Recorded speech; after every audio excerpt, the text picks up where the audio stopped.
Good morning, ladies and gentlemen. Welcome again to Out of Egypt. What am I doing here? Oh, yeah. It's 8:30. We're all awake. I'm Ron Hendel from University of California at Berkeley, and since I'm a UC employee, I've been impressed into slave labor by Pharaoh Tom Levy, and we'll be moderating this morning. Tom told me to behave, so I'm going to be on good behavior, unless I forget. It's my great pleasure this morning to moderate over a section of the conference that takes us into the continued life of the cultural memory of the Exodus in Hellenistic Judaism and Greco-Roman Judaism. This is a time when these stories are being re-enlivened to reflect the cultural interests of the time, and so it's a really important and very colorful chapter in the history of the cultural memory, the Nemo history of the Exodus in biblical and post-biblical traditions. So we have these marvelous characters, Artapanus, Pharaoh, all these amazing people doing marvelous things with the stories. So it's my pleasure to start out by introducing Caterina Moro. She's from Rome, which is a long way from here. Let me see if I can pronounce this correctly. Yes, she's from the University of Rome, Sapienza. Sapienza. Wisdom, of course. Okay, it sounds better in Italian, though. And she's going to talk about hero and villain, outline of the Exodus Pharaoh in Artapanus. Thank you.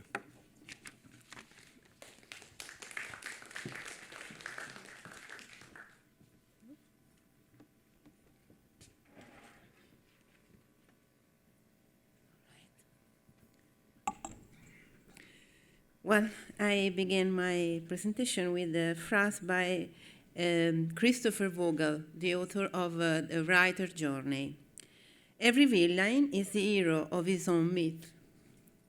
The Jewish Hellenistic historian Artapanus, quoted by Eusebius, is the only Jewish source that gives us a name to Moses' first opponent. Artapanus wrote his story in Greek, most probably in Egypt, and certainly before the 1st century before Christian era, when Alexander Polistor included it in his Periudaion. Even if he knew Genesis and Exodus, probably already in the translation by the 70s, he felt free to tell stories on biblical characters in his own way.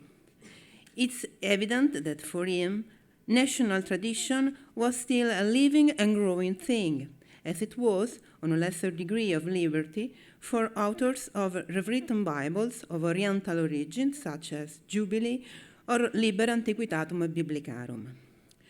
Why he gives a name to Pharaoh? The first motivation of Artapanus could have been to arouse interest for the story. As a modern author of sensational books or TV programs on mysteries from the past. We know the story the Bible didn't tell, we know the name, the culprit, and we are going to tell you. It's often, another phrase of Christopher Vogel is, it's often been said that a story is only as good as its villain. The more strong the personality of the shadow figure, the more interesting the story. In the Bible, this is especially true for Moses' second opponent, the Pharaoh of the Plagues narratives, who is treated by the authors as a real character with his own personality and his tragic destiny. Moreover, as Neof remarks, if you tell the story of Exodus as a personal conflict between Moses and the villain, it would have nothing to do with ethnical conflict between Israelites and native Egyptians in Hellenistic Egypt. Generally speaking, one of Artapanus' strategies is making more explicit themes that were already in the Bible, or if we prefer so, themes that were already part of the cluster of traditions which found a final, somehow condensed form in the biblical text of Exodus. The most important and productive theme in all the narratives about Moses, in my opinion, is a foundation of a different model of sacred kinship. I mean, different from the model of sacred kinship of the kingdoms of Israel and Judah before the exile, a model discredited by Deuteronomistic historiography, but still present in the background of the story of Moses by Hecateuch of Abdera, where Moses is a conquering king who founded a new city, Jerusalem, like Omri founded Samaria, and built the dynastic temple. As we will see, this model is operating also in Artapanus. The story of Moses' adoption by an Egyptian princess, with its reversal of the more common adoption of the infant hero by a commoner, was a sophisticated means to relate Moses' kinship to the idealized version of Egyptian royal ideology that became so popular in the ancient world since the Persian conquest of Egypt. The book that conveys at best this utopian concept of Egyptian institution was also the main literary source of Artapanus. We know it as the first book of Diodorus' Bibliotheca Historica, but he can have read it in a previous form, maybe in the original form by Hecateuch of Abdera, but I will call it Diodorus, so we understand each other.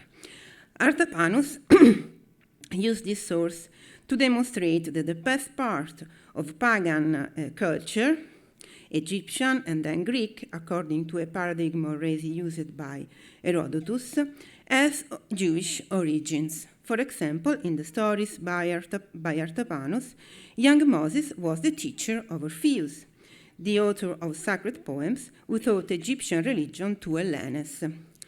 The victorious expeditions in Ethiopia by Moses is similar to the war waged in far countries by Sesostris I in Diodorus, but also to the Pacific expeditions of Osiris.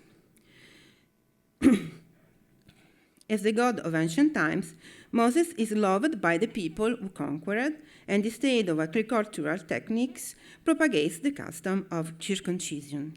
We will mention other parallels in the course of the paper. But the description of the first part of Moses' career has also the scope of showing his qualities as Dain, adoptive son, and royal heir. Young Moses helps Kenefres, his adoptive father, to strengthen his kingdom in a time in which different dynasties shared the power in Egypt. This is the test. His father had a daughter Mary, whom he betrothed to a certain Kenefres. At that time, there were many rulers in Egypt. This is the most important correspondence with Diodorus. Moses divided the state into 36 nomes, as in the Sesostris in Diodorus. And this corresponds to the number of the nomes inscripted on the White Chapel in Karnak. This is what the White Chapel of Sesostris I, and these are the nomes inscribed in the walls.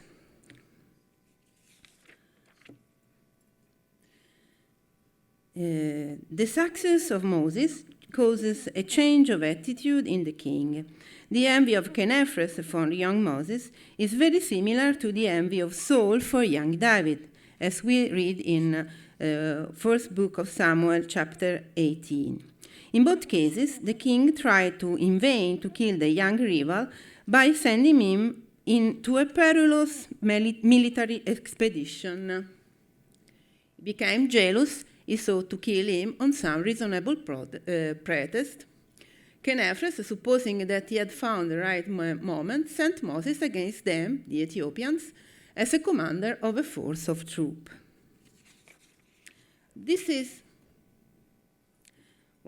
the strongest and deepest connection between Artapanus and the first book of Bibliotheca Historica. The distinctive sin of Kenefres is the lack of gratitude for Moses, and gratitude is the paradigmatic Egyptian value for Diodorus. chapter 90, and they say the Egyptians in general are more gratefully disposed than the rest of mankind for every benefit. No, this is, sorry. Moreover, Khenefre's right to the throne of Egypt seems to be, already from the start, slightly weaker than Moses' one. He is king only because married the previous king's daughter. A lack of proper legitimation is what it takes to make Khenefres look like a real big villain from an Egyptian point of view.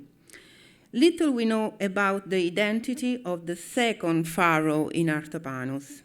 He has said that Palmanoth, the first king, is dead, and the Egyptian princess is barren, so the new king can't be by a far relative, or we don't know.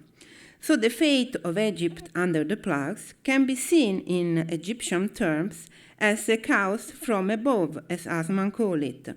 That is a political and cosmic unrest caused by a kingship not conforming to divine law and will.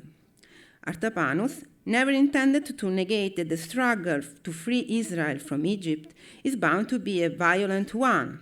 God, in the burning bush, asks Moses to wage war against Egypt. Nor he attempted to sugarcoat the tragedy of the plagues.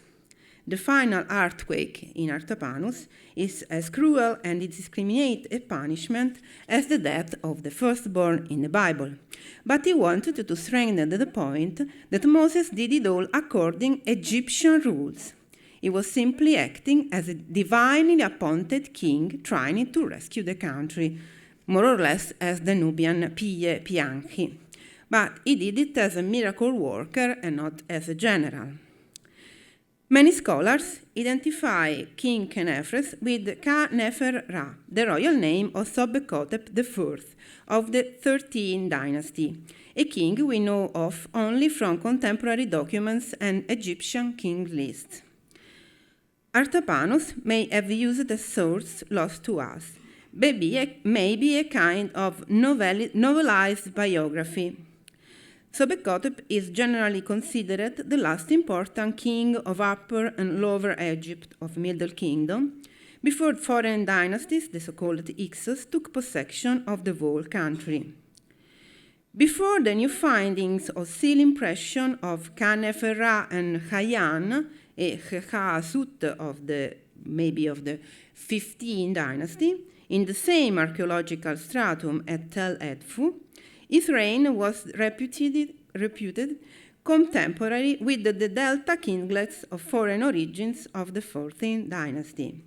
But King Hayan was the one that during his career abandoned the title of Prince of the Foreign Lands for a complete royal titulary, and this, according to Riot, was presumably connected with his conquest, eventually, of the whole of Egypt. Nevertheless, the loss of power of 13 dynasty kings began more or less. This is Sobekotep from Tanis, now in Louvre, and this is the quotation of Artapanus. This is the seal by at the times of Thutmose III, with the name of the prenomen of Thutmose, Ka-Nefer-Ra, Men-Nefer-Ra, and Sebekotep Ka-Nefer-Ra. The loss of power of 13 dynasty kings, nevertheless, began more or less under Men-Nefer-I, a successor of Sobekotep I, whose name is found only on objects from the southern part of Egypt, and the reign of Ka-Nefer-Ra was a steady one if compared with other kings of the same dynasty. It's evident that a new historical assessment, and chronological, of course, of this period is due for, and Artapanus can't be used at face value as an historical source to say that Ka-Nefer-Ra reigned in a time of relative peace between two dynasties, a West Semitic one in Delta and an Egyptian one in Memphis. Artapanus has an ideological point to make. The king was powerful and prosper, that is, because before playing the fool with Moses, and Moses had all the merit for the steadiness of his throne. The extant witnesses from Sobekotep's time speak about a relative prosperity of the country and a great commitment of the sovereign to the cult of Ammon in Thebes. This is the statue of Moro Neferkara, a vizier from Louvre. From the description of the statue of Moro Neferkara, we learn that King Sobekotep erected in Karnak a temple of millions of years. This typology of sanctuary was connected with the coronation rituals or with the said jubilee. This is the translation by Labib Abaci. The chief of the town and vizier, the overseers of the secret mansion, gives as a favor from the king, etc., etc., after the great opening of the canal, the inauguration, giving the house to this lord in the temple of million years called May the Ka of Sobekotep be pacified. The longest inscription of Kheneferra is Cairo E51911, a royal decree on the construction of 2 precious doors of cedar wood for the Amun temple in Karnak. An interesting passage exalts his royal root, even if he reigned from Icetawi, Memphis, like 12 dynasties kings, and his devotion to the god of Thebes. My majesty came to the southern city since I wanted to see the august god. It's my city, it's in it that I was born. I saw the vigor of his majesty, Shilechet Ammon, at every single feast when I was a child without discernment. Even if Artapanus treats Kheneferra as a villain, his name was remembered in New Kingdom's time as a revered predecessor of Thutmose III in the list of Karnak that we can see in the presentation. The list, now in Louvre, was inscribed in the southwest corner of the complex known as Achmenu in Karnak, the temple of Thutmose III. The royal ancestors, not in chronological order, are pictured in the form of seated statues. Widerman and Lacau suggest that the kings included were those who had reigned at Thebes, or at least left traces of building activity in the temple. The prenomen and the nomen of Sobekotep IV are also inscribed on a great number of amulets, mostly in the form of scarab seals dating to the New Kingdom. This is a genealogical seal from Kheneferra scarab, and this is a scarab from Cayenne. These are Sobekotep from the catalog, the Sobekotep Tardis scarabs. That is the scarabs from the New Kingdom. Kheneferra was part of a family of usurpers. 5 minutes. He and his 2 brothers and predecessors were sons of commoners. They were apparently proud of it and stressed this lack of royal ancestry in the so-called genealogical scarabs, where their parents are called simply father of the god and mother of the king. Maybe they were trying to dissociate themselves from his predecessor Seth, who had his name erased from all these monuments after his death. If the biography of Kheneferra mentioned his non-royal origins, that would result functional to a main point of Artapanus. Moses was a legitimate member of a royal family, Kheneferra not. The temple in Karnak. The biography that we had postulated exalted Sobekotep beyond his real merits. For example, credited to him the destruction of a temple in mud brick in Karnak, Diospolis, and the reconstruction in stone. In reality, the founder of the great castle in beautiful white limestone at Karnak was Ka Keperra Sesostris. You can see in the previous his name. His name was remembered for a long time. In the New Kingdom Temple, the Akmenu, there was a copy of the relief of South Wall with the name of Sesostris. The memory of the founder was kept in Karnak at least until the times of Ramesses IX, when a high priest remembers Ka Keperra as the builder of priestly house near the sacred lake. So even if I'm tempted to date our composition, our biography of Kheperra in the New Kingdom, the blurring of names in this part of the narrative is more difficult to explain in so high a date, and the element is too important in a king biography to dismiss it as a later addition. On the other side, the first book of Diodorus shows us that in late period there was a great confusion about the identity of historical or mythical builder of monuments. The foundation of the Amun temple in Karnak is attributed to Osiris or to mythical king Busiris. Regarding Sesostris I, Diodorus condenses his impressive building activity, saying that he built in every town of Egypt a sanctuary to the gods most revered. But uncertain identities and the confusion of historical names were also at home in Egyptian historical and pseudo-historical literature of late period, witnessed by an increasing number of documents, also in Aramaic, like this papyrus from Elephantina with the story of Hor Bar Punesh, or in the text painted in the tomb of Sheikh Fadl, very fragmentary, who mentioned Taarka, king of Nubians, Necho, Psammeticus, and Inaros. In the Teptunis library, the only temple library of ancient Egypt from which extensive remains have survived, all the literary narrative material concerns historical people or events. So you don't have to enter in a temple or ask the priest if you want to know something on Egyptian past, names of city, of names of pharaohs. Also, Sesostris has a role in two Roman period demotic papyri, Carlsberg 411 and 412, in quite fragmentary state, in which is mentioned a royal son and several geographic names. Most of the text seems to deal with Nubia and Ethiopia.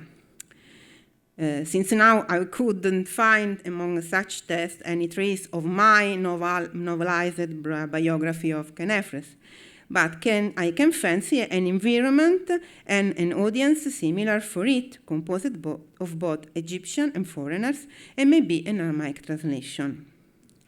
Finally, a brief word on the question of the Moses as a founder of animal cults. I pass this.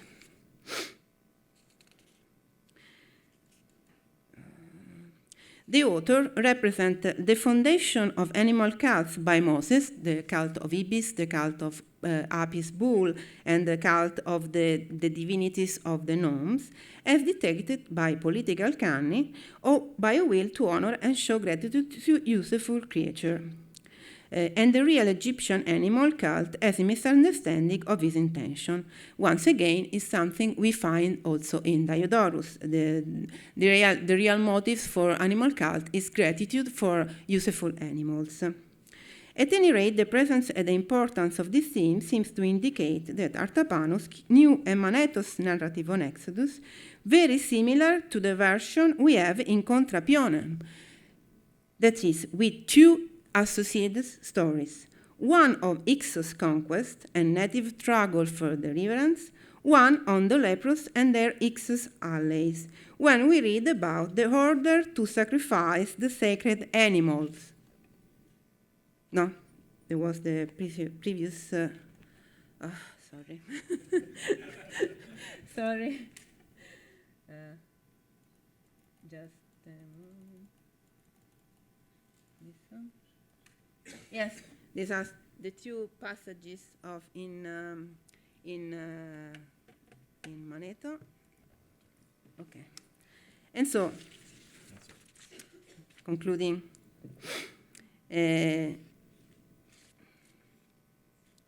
Not all the scholars agree that Artapanus' work was a confutation on Manetho. I think that at least his aim was to create a story in which the exodus from Egypt has nothing to do with the Hyksos conquest. With his synchronism with Kheneferra, Artapanus tried to create a relative chronology for the Exodus different from the chronology of Manetho or Ptolemy of Mendes. I think that Artapanus may have perceived the Hyksos story as a serious stumbling block for people who want to stay at peace, probably not or not only with the Egyptian population, but with the inner Egyptian, with a part of themselves that wanted to be part of this cultural ideal, the utopia the authors like Herodotus and Hecatæus contributed to create. Thank you.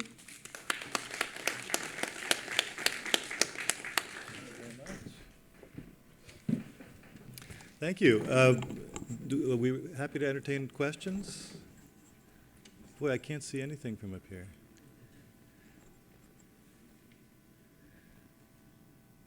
Okay, well, I think that was a fascinating reminder of not only how the cultural memory of the Exodus continued, but also of how fragmentary our sources are, and how with skill and a kind of detective's sense of clues, one can reconstruct chapters of the collective memory that have been lost, but that we can reconstruct to a certain degree. So thank you very much for that.